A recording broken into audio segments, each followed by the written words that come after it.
मौसम के बाद अब गर्मी का मौसम आ रहा था। सभी पक्षी ये जानते थे कि गर्मियों के मौसम में बारिशें भी ज्यादा होती हैं। इसलिए अब पक्षियों को चिंता थी कि वो अपने घरों को मजबूत कर लें। रानो चिड़िया और उसकी बेटी गुड़िया भी उसी जंगल में रहती थीं। चिड़िया गुड़िया से कहती है, गुड़िया चलो हम लकड़ियाँ ले आए। सबने अपना अपना पक्का घर बना लिया है। अगर बारिश शुरू हो गई तो मुसीबत बन जाएगी। मम्मा इस बार आप मुझे भी घर बनाना सिखा देना।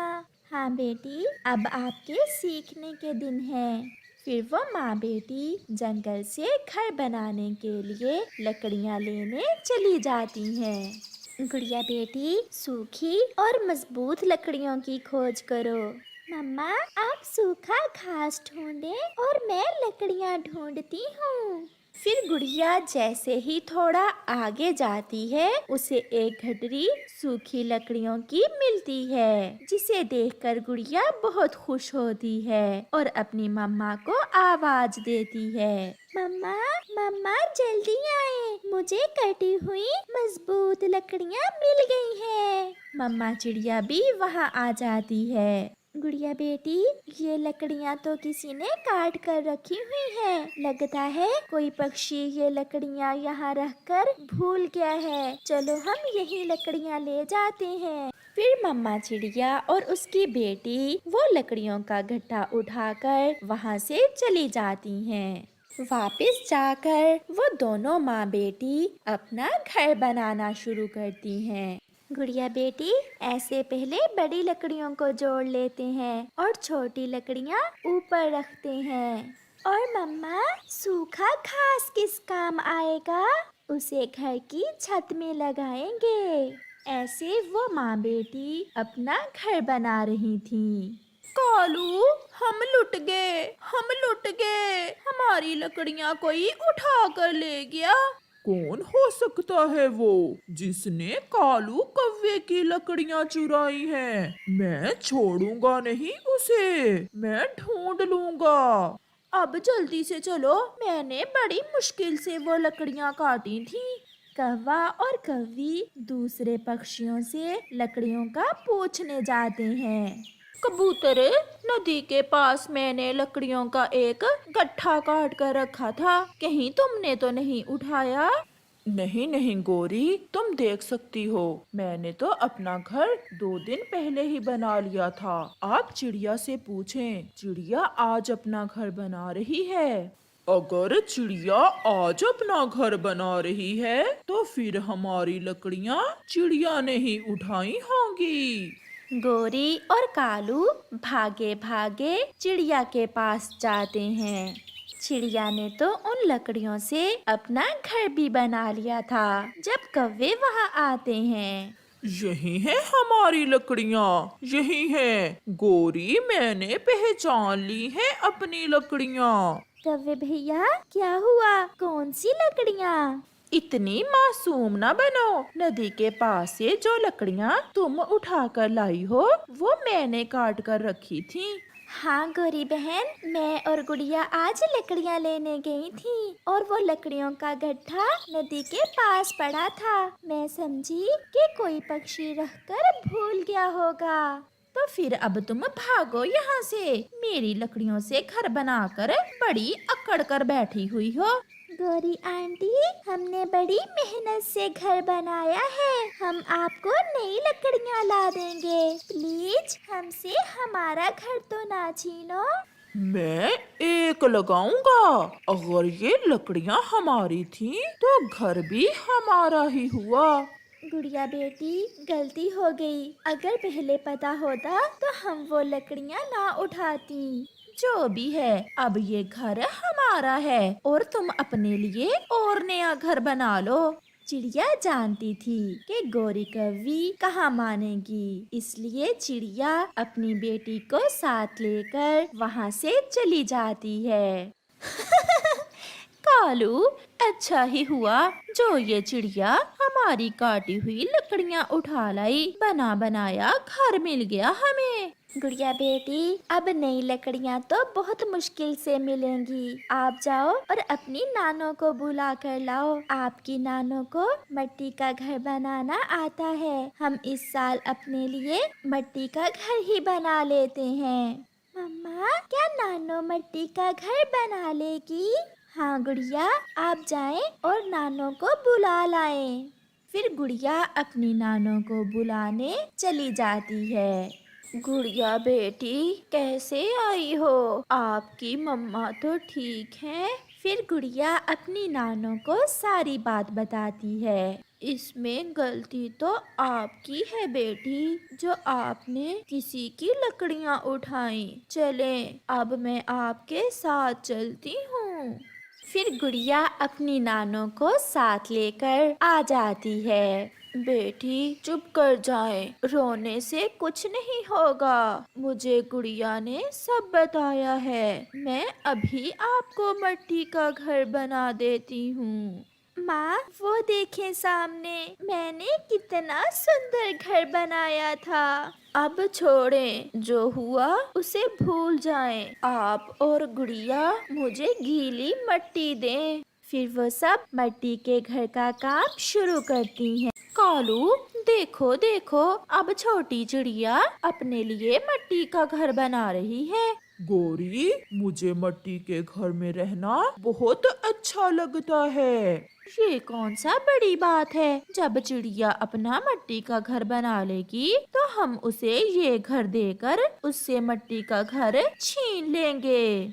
सारा दिन काम करने के बाद गुड़िया की नानो गुड़िया के लिए एक बहुत ही सुंदर मिट्टी का घर बना लेती है। ये घर देखने में तो सुंदर है, मगर बेटी, बारिश के पानी में ये घर टूट भी सकता है। माँ, हम कुछ दिनों तक लकड़ियाँ लगाकर इस घर को मजबूत कर लेंगे। फिर ऐसे गुड़िया की नानो वापिस अपने जंगल चली जाती है। वो माँ बेटी आज बहुत थकी हुई थी, इसलिए वो जल्द ही सो जाती हैं। 2-3 दिन ऐसे ही गुजर जाते हैं। फिर एक दिन गौरी कालू से कहती है, कालू, चिड़िया का मिट्टी का घर गर्मी में बहुत ठंडा होगा। चलो हम चिड़िया से वो घर छीनकर उसे ये लकड़ियों का घर दे देते हैं। फिर कौवा और कव्वी रानो चिड़िया के पास जाते हैं। चिड़िया, मुझे बहुत अफसोस है कि आप मिट्टी के घर में रह रही हो। आप ऐसा करें कि अपना लकड़ियों का घर वापस ले लो और हमें ये मिट्टी का घर दे दो। नहीं, अब हम ऐसा नहीं करेंगे। मगर मम्मा चिड़िया जानती थी कि वो लकड़ियों का घर तो बहुत मजबूत है और ये मिट्टी का घर बारिश के पानी से टूट जाएगा। ये घर बहुत सुंदर है। अगर आपको ये अच्छा लगता है तो आप ये घर ले लें और हमें वो लकड़ियों वाला ही दे दें। हाँ, मगर अब हम वो घर आपको वापस नहीं करेंगे। ठीक है। फिर चिड़िया लकड़ियों के घर में चली जाती है। शाम हो जाती है। आसमान पर बादल भी गहरे थे, बारिश भी होने वाली थी। कालू जी, मिट्टी का घर बहुत ठंडा है। मुझे इस घर में रहने का बहुत मजा आ रहा है। हाँ, चलो अब सो जाएं। फिर कौवा और कव्वी सो जाते हैं। आधी रात को तेज बारिश शुरू हो जाती है और कौवों का मिट्टी का घर पानी से टूटकर गिर जाता है। हाय कालू, मैं मर गई, मेरा पंख टूट गया। गौरी, मेरी टांग भी टूट गई है। हमें किसी बुरे काम की सजा मिली है।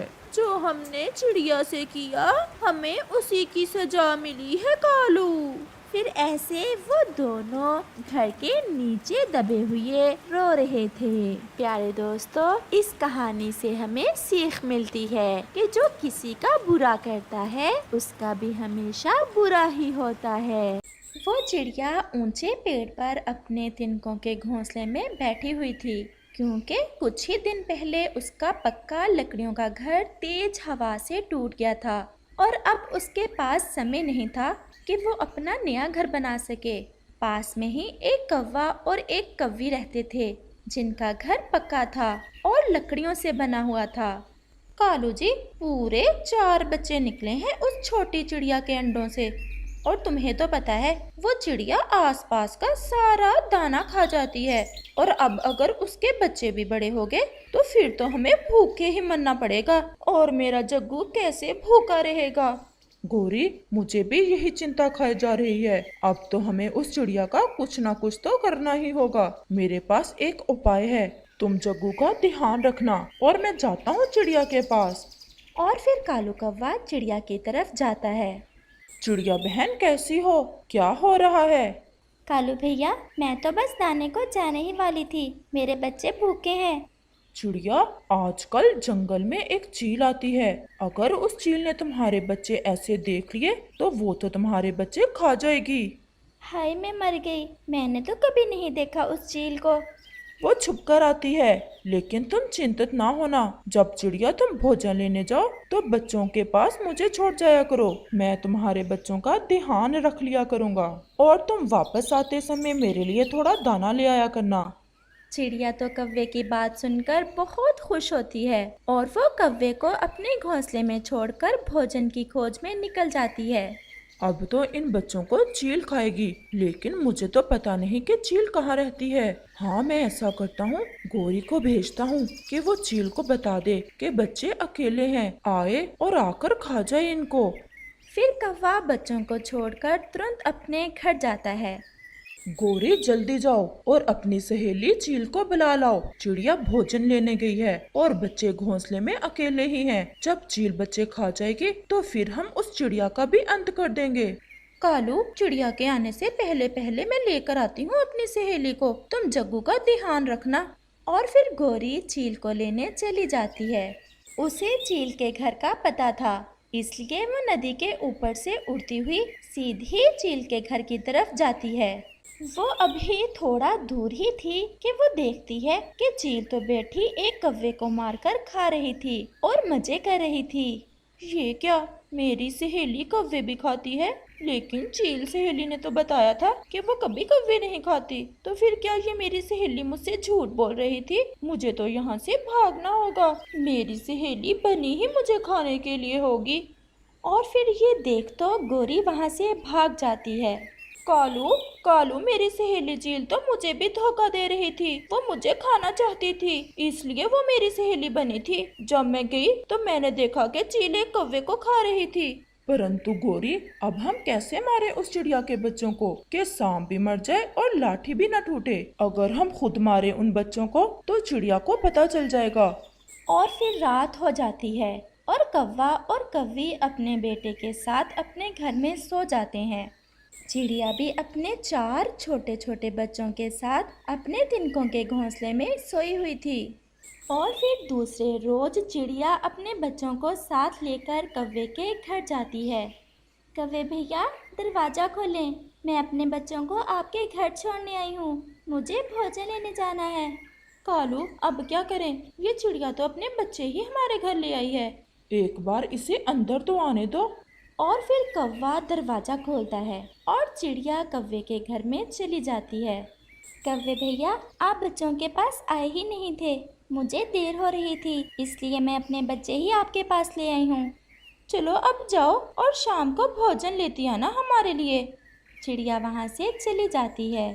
कालू जी, अब कैसे जान छुड़ाएं इस चिड़िया से और इसके इतने ज़्यादा बच्चों से? चुप करके बैठो। अब अगर शोर किया तो मैं तुम सबको चील के हवाले कर दूंगा। और फिर वो बच्चे डरकर बैठ जाते हैं। चिड़िया नदी से पानी पीती है, अपना भोजन खाती है और अपने बच्चों के लिए और कौवे के लिए थोड़ा भोजन लेती है और घर वापस आ जाती है। कौवे भैया, ये लें भोजन, बस इतना ही मिला था, उसमें से आधा मैं आपके लिए ले आई हूँ। और फिर चिड़िया अपने बच्चों को लेकर वहाँ से चली जाती है। ये तो बहुत अच्छा हुआ जो कौवा मेरा दोस्त बनकर थोड़े भोजन के बदले में सारा दिन मेरे बच्चों की रक्षा करता है।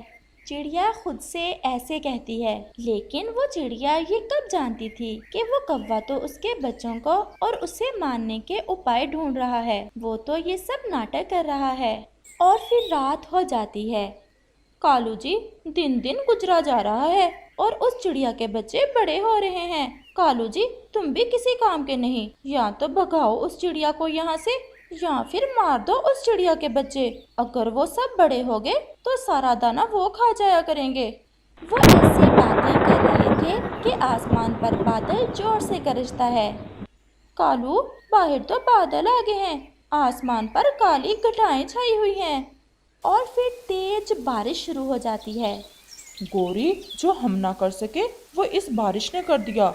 अब तो भीगेंगे वो बच्चे इस बारिश में और मरेंगे। बारिश बहुत तेज है। मैं अपने बच्चों को साथ लेकर अपने दोस्त कालू कौवे के घर चली जाती हूँ। वह जरूर ऐसे मौसम में मेरी मदद करेगा। वो चिड़िया कालू के घर की तरफ चली जाती है। कालू भैया, बारिश बहुत तेज है। दरवाजा खोलें, मुझे अंदर आना है। कालू जी, अब खोलना देना दरवाजा, मरने दो उसे ऐसी तेज बारिश में। चिड़िया, मैं इस समय तुम्हारी कोई मदद नहीं कर सकता। मेरा घर छोटा है और मेरा बेटा सोया हुआ है। कालू भैया, ये आप क्या कह रहे हैं? आपको तो मेरे बच्चों की बहुत चिंता थी और अब ऐसे मौसम में जब मुझ पर परीक्षा आई तो अब आपने मुझसे मुंह मोड़ लिया। चल भाग यहाँ से। आई बड़ी मेरी दोस्त बनकर। मैं पहले भी तुम्हें मारना चाहता था, लेकिन मैं ऐसा ना कर सका। और अब तो तुम्हें मारेगी ये बारिश, फिर मैं क्यों बचाऊं तुम्हें। भागो यहाँ से। भाग भाग, हमें तंग न करो। चिड़िया तो ये सब सुनकर बहुत दुखी हो जाती है। बारिश भी तेज थी। उसे कुछ समझ नहीं आ रही थी कि ऐसी बारिश में वो कहाँ जाए। वो वहाँ से उड़ने ही वाली थी कि पास वाला पेड़ उसे आवाज देता है। चिड़िया, मेरे तने में ये जो सुराख है, तुम इसे अपना घर बना लो और इसमें अपने बच्चों को साथ लेकर बैठ जाओ। ये छेद बाहर से छोटा है, अंदर से तो ये एक बड़े घर जितना है।